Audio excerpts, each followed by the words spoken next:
Guys ইয়াতে মানে মূৰ্তি চুটি বনাই আৰু অৰ্ডাৰ থাকিলে অৰ্ডাৰৰ মূৰ্তি চুটি বনাই আৰু এইটো চব মূৰ্তি বনাই অলৰেডি ৰেডি। এইটো মূৰ্তি আমি এতিয়া লৈ যাম আৰু পূজাৰ কাৰণে। মূৰ্তি লোৱাৰ কাৰণে মানুহ কিমান চাওকচোন, বা এই টেকলা গিলাও ল'ব আহিছে। টেকলা গিলা মূৰ্তি দাঙিব আৰু এইটো মোৰ কাকা ভতিজা হয়। মূৰ্তিটো তাৰমানে টমটমত নুঠিব, তাৰমানে অলপ চাইজ সৰু আছে, সেইটো কাৰণে এতিয়া অটো অনা হ'ব। য'ত মানে মূৰ্তি ল'ব আহিছোঁ তাৰে লক্ষীৰ ঠাকুৰটো চাওকচোন, লক্ষীৰ মূৰ্তিটো চাওক কি ধুনীয়া মানে বনাইছে, মানে স্বয়ং মা লক্ষী অৰিজিনেল বহি আছে নেকি এনেকুৱা লাগি আছে। চাওক পুৰা অৰিজিনেলৰ দৰে লাগি আছে চাওকচোন। আমি মূৰ্তি লৈ গৈ আছোঁ।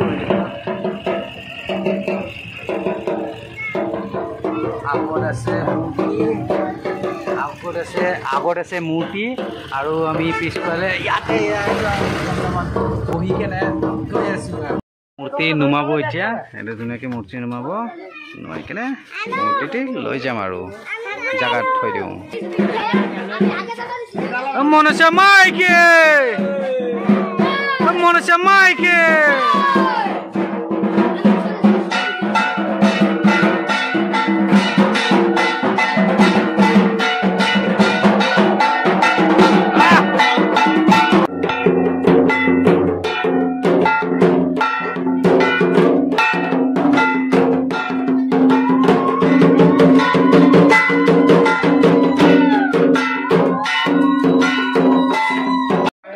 পূজা আৰম্ভ হৈ গৈছে। সেইটো চব পূজা কৰি আছে, ব্ৰাহ্মণে পূজা কৰি আছে, লগতে দাদা বহি আছে ওচৰত।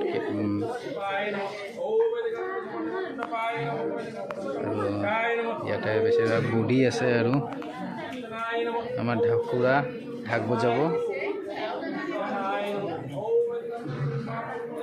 এতিয়া পূজা ষ্টাৰ্ট হৈছে, সেইটো কাৰণে মানুহ বৰ্তমান নাই। তো পূজা শেষ হোৱাৰ লগে লগে মানুহ পুৰা ভিৰ হৈ যায় আৰু মই শংখ লৈ কেনে ৰখি আছোঁ বজাবৰ কাৰণে।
সরকারের নির্মাণ শেষে পরে এটা পড়িতে তোর পরীক্ষা দিয়ে যাই আমি তোর পরীক্ষা দিয়ে যাই, তোরা বুঝাস না বুঝাস না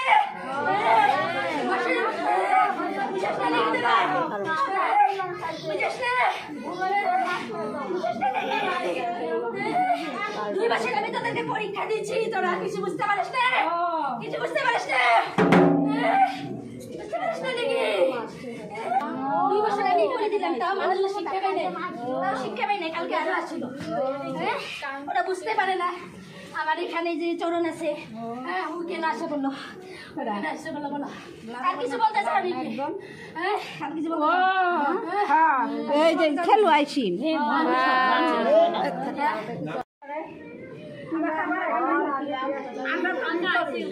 আমরা ভিতরে তখন আমরা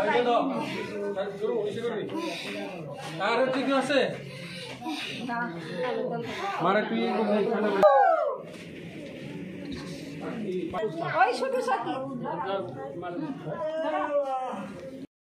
শ্রী শ্রী মনসা দেবী পূজাঙ্গীভূত কুম্ভকর্মণ এইদম রাজভব বিনিয়োগে স্বাহা সব সপ্রিয় নম সাহিত্যবাহন পরিবার অষ্টনাথ যত ভগন হোমকর্মণি যৎকিঞ্চিত কাঞ্চনমল্লয় শ্রী বিশ্বদেবত ব্রাহ্মণায় ঠিক আছে সবাই আছে এখানে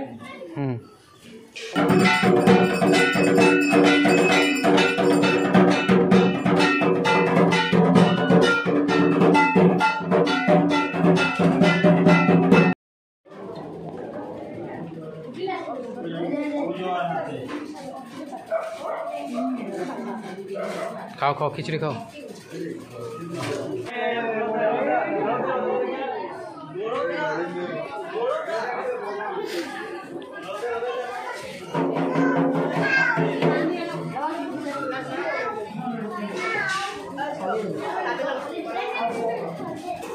আৰু গাইছ ইয়াতে খিচিৰি বনোৱা হৈ আছে এইটো সুমিত কাৰিকৰ হয় এই বহুত ধুনীয়া খিচিৰি বনায় ইয়াতে অলৰেডি বনাই ৰাখিছে 1 চৰুৱা 2 চৰুৱা 3 ইয়াতে বনাই ৰাখিছে আৰু এটা বনাই আছে আৰু এইটো আমাৰ মংলাদা এই মন মাৰি বহি আছে বহি নাই সৰি থিয়া দি আছে আৰু ইয়াতে কিবা পেকিং চলি আছে এটা পেকিং চলি আছে তো গাইছ এতিয়া মানে পূজা মানে মূৰ্তিটো হেৰি কৰা হ'ব মানে লোৱা হ'ব বিসৰ্জন কৰা হ'ব তো ৰেডি কৰি আছে মূৰ্তি বিসৰ্জন কৰিবৰ কাৰণে ৰেডি কৰি আছে এইটো চাক কুমুৰা তাৰপিছত লেবু এইবোৰ বলি দিয়া হৈ আছে আমাৰ সুমিত ভাই বলি দি আছে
গাইছ মাৰ মানে পাণ চান লৈ কিনে বিতৰণ কৰি আছে এটা গৈছে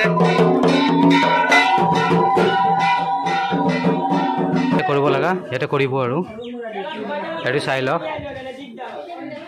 আমি আমাৰ বেংগলী নিয়মত মানে আমাৰ বেংগলী নিয়মত মনসা পূজা যেনে কেনেকৈ হয় এইটো চাই লওক আপোনালোকে ধুনীয়াকৈ এইটো চাওক ভৰি ধুৱাই আছে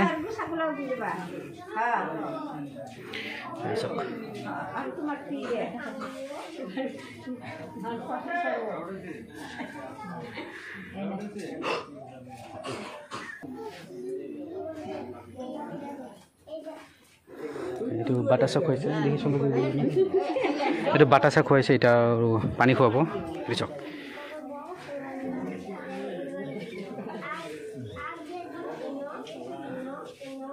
এইটো মোৰ দাদা এইটো বৌ আৰু এইটো ভতিজা মানে ভতিজী এতিয়া আৰু পাণ খুৱাব তাই মানে পাণ খোৱা শিকা নাই, এইটো পাণ খাব দে বঢ়িয়াকৈ, চূণ নাই কিন্তু, চূণ চাৰা পাণ। এইটো প্ৰণাম কৰিব এতিয়া।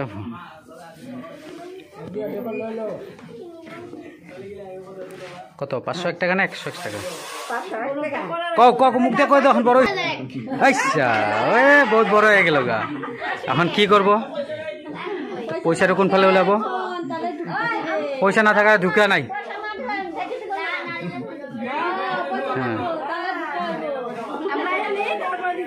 না বাকি নাই, ক বাকি নাই, বাকি নাই, ক বাকি নাই, বাকি নাই। তো পিছত দি দিব, ক্ৰেডিট থাকিল আৰু ক্ৰেডিট থাকিল। এই এমাউণ্টটো বেয়া হৈ গ'ল চোৱা, ৰাস্তা ছেড়ে দিলা, ক্ৰেডিট মানে ফাঁকি গেল। তো আৰু গাইছ ইয়াতে মানে এইবোৰ বস্তু লৈ কিনে মন্দিৰৰ এটা ছাইডত থোৱা হ'ব, মন্দিৰৰ এটা ছাইডত থৈ দিছে আৰু যিমান ঘৰ চৰ আছে থৈ দিছে। এতিয়া বলক বিসৰ্জন কৰিব।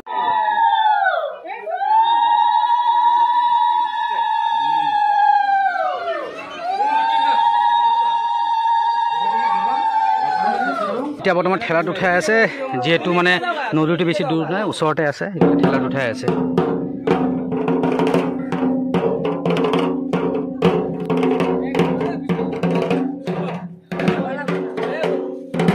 এয়া ঠেলাত উঠি গ'ল, এতিয়া আৰু ঠেলিব লাগিব। দ এইখিনি কি কি দিতে লাগাছে দ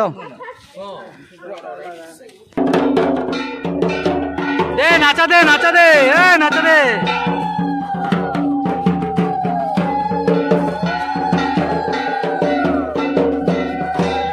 এইটো মূৰ্তি গৈ আছে আৰু কিবা টুকুৰা টুকুৰি কিবা পূজাৰ বস্তু এইবিলাক চব ইয়াতে ৰখা হৈছে।